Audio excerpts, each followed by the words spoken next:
మీరు ఎలా మాట్లాడితే ఎలాగండి? కొంచెం మా గురించి కూడా ఆలోచించండి. కోర్టులో కేసు కూడా మేమే గెలిచామండి. ఆస్తి కూడా మాదే. పైగా ఇంకెవరు మీ దగ్గరికి వచ్చి మాట్లాడే అవకాశం లేదు. అవకాశం లేదు అని మొదట మీరు చెప్పారు.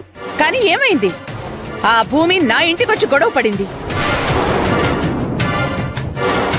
క్షణంలో మా ఆయన అకౌంట్లోకి రావాల్సిన డబ్బుని తన వల్ల ఇంకెవరో అకౌంట్లోకి వెళ్లిపోయే పరిస్థితి వచ్చింది.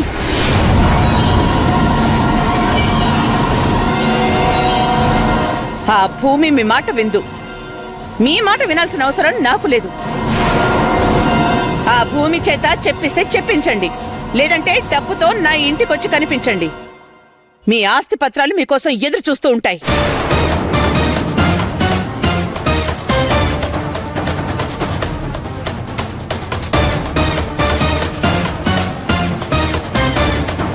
ఇప్పుడు ఏం చేద్దాం బావా?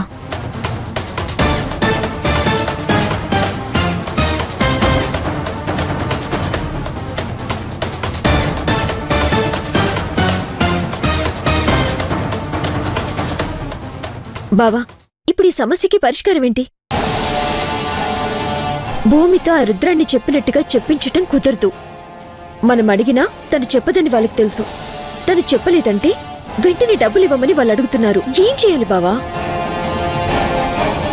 కోర్టులో కేసు గెలిచామన్న ఆనందం కూడా లేకుండా పోతుంది. ఆవిడ మాట్లాడే విధానం చూస్తే తనకి తన డబ్బులు ఎందుకు ఇవ్వరు అన్నట్టుగా ఉంది. భూమి విషయంలో మీకు క్లారిటీ ఉంది. భూమి గురించి ఆలోచించడం వేస్ట్.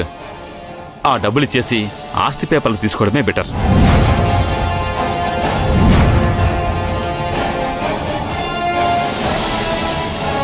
అదేంటన్నయ్య అలా అంటావ్? ఇంత దూరం కష్టపడి వాళ్ళ దగ్గర డబ్బులు తీసుకుని పెద్ద హోటల్ పెట్టాలని బావ ప్రయత్నం చేస్తూ ఉంటే ఇప్పుడు ఆ డబ్బులు వెనక్కిస్తే హోటల్ ఎలా కట్టుకోవాలి, ఎలా బాగుపడాలి? మనశ్శాంతి లేకుండా ఎదగాలని ఎంత ప్రయత్నించినా ఎదగలేరమ్మా.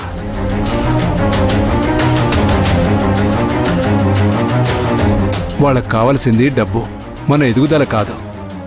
వాళ్ళు అడిగే దాంట్లో ఒకటి జరగదు. రెండోది, ఇక వాళ్ళ డబ్బులు ఇచ్చి మన ఆస్తి పత్రాలు మనం తీసుకోవడమే.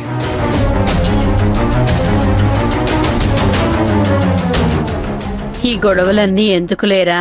ఆ డబ్బులేవో వాళ్ల మొహాన కొట్టి మన ఆస్తి పత్రాలు తీసుకుని వచ్చే నాన్నా. అదేంటత్తే అలా మాట్లాడతారు? అందరూ డబ్బులివ్వు అంటున్నారు కానీ ఆ భూమితో ఒక్క మాట చెప్పిద్దామని అనుకోరే? ఇంకా ఆ భూమి చెప్తుందని అనుకుంటున్నావా? తనొక నిర్ణయానికి కట్టుబడుంది. ప్రాణం పోయినా సరే అమ్మాయి చెప్పదు. అంతే. వాళ్ళు మేము బాగుపడ్డానికి ఎట్టి పరిస్థితుల్లోనూ ఉపయోగపడరు. కోర్టులో కేసులు వేశారు, ఏదో అదృష్టం బాగుండి గెలిచాం. పోనీలే కేసు గెలిచాం, ఆస్తి మనదైంది. ఇంకా హోటల్ పనులేవో మొదలు పెట్టుకుని బాగుపడదామనే టైంకి ఇదిగో మళ్ళీ ఇదొకటి తీసుకొచ్చి పెట్టారు. నోర్మొయ్.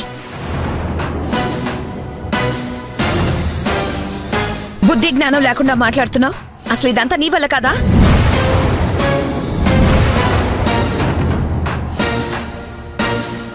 ఆ రుద్రాని ఎవరు? ఇక్కడెవరికి తెలుసు? వ్యాపారంలో ఎదగడానికి వడ్డీకి తీసుకోవడం అంటే ఏదో రూపాయి 2 రూపాయలు వడ్డీ తీసుకుంటారు. 30 లక్షల రూపాయలు వడ్డీ ఏంటి?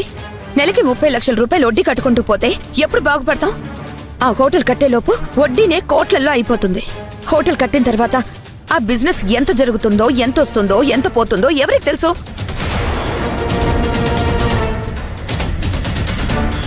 ఇలాంటి వడ్డీలు తీసుకొని నా తమ్ముడిని రోడ్డు పాలు చేయాలని చూస్తున్నారా? ఇప్పటికిప్పుడు నా డబ్బులు నాకివ్వు వడ్డీతో సహా అంటే 30 లక్షలు వాడు ఎక్కడి నుంచి తీసుకురావాలి? మరి తీసుకున్నప్పుడు ఇవ్వాలి కదా. ఏంటి తెచ్చేది? మాకేం చెప్పారు? చాలా తక్కువ వడ్డీకి తీసుకొచ్చామని చెప్పారు కదా. ఇప్పుడు ఆ రుద్రాన్ని చూస్తే 30 లక్షలు వడ్డీ అని అంటుంది.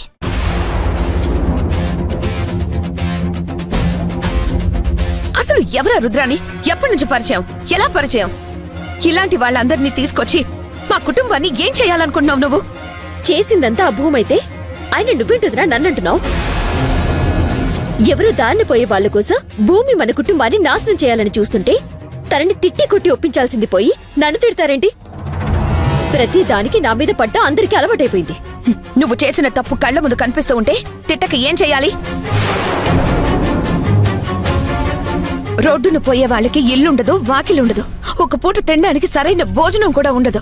అటువంటి వాళ్ళ గురించి భూమి ఆలోచిస్తే అది తప్పెలా అవుతుంది? ఎవరేంటో తెలియకుండా ఆ రుద్రాని దగ్గర లక్షలకి లక్షలు వడ్డీ కడతావని డబ్బులు అప్పుకిప్పించావే, నిన్ననాలి. రాఘవ, మహాలక్ష్మి చెప్పేది కూడా నిజమే కదా. 30 లక్షలు వడ్డీ ఏంటి రాఘవ? నెలకి 30 లక్షలు వడ్డీ అంటే హోటల్ కట్టడానికి సంవత్సరం టైం పడుతుంది. వడ్డీనే సంవత్సరానికి 3,60,00,000 అవుతుంది. ఆ వడ్డీ అలా పెరుగుతూ పోతే వాళ్ళ దగ్గర నువ్వు తీసుకున్న అసలవుతుంది. నువ్వు జీవితకాలం కష్టపడినా సరే నీ కష్టం అంతా వాళ్ళకి వడ్డీలు కట్టడానికి సరిపోతుంది. ఆ మాత్రం ఆలోచించకుండా వాళ్ళ దగ్గర డబ్బులు ఎలా తీసుకున్నావు?